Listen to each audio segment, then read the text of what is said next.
Turbine का कितना wait है पता? टर्बाइन का वेट नहीं पता। 180 टन। 180 टन टर्बाइन का ऊपर लिखा हुआ है, और 200 टन इसका है जनरेटर। सबसे ज़्यादा वजन जनरेटर का। 200 टन।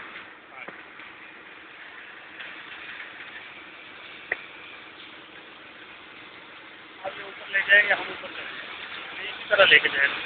इसके ऊपर जो क्रेन है ना, इसका इम्तिहान है। आप 40 टन वेट लेके जा रहे हैं। और क्रेन कितने टन की है? क्रेन की कैपेसिटी तो बहुत है, तो 500-600 टन है।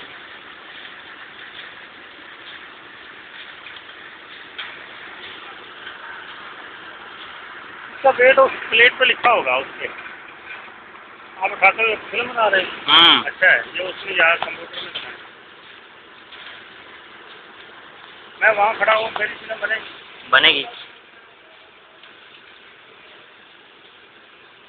अब नहीं बन सकती।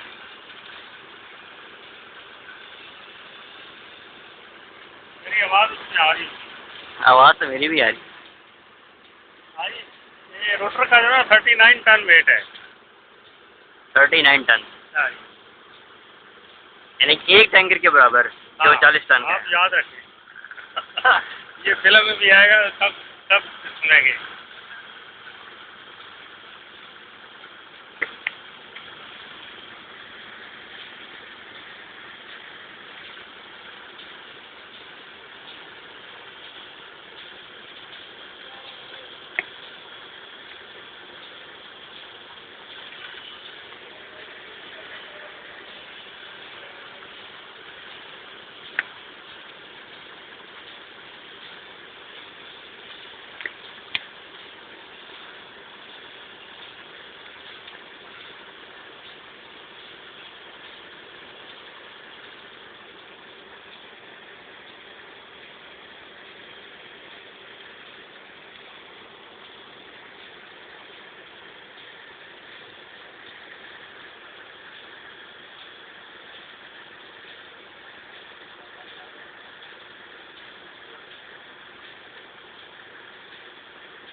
Mr. Gill, Srivan and property, come on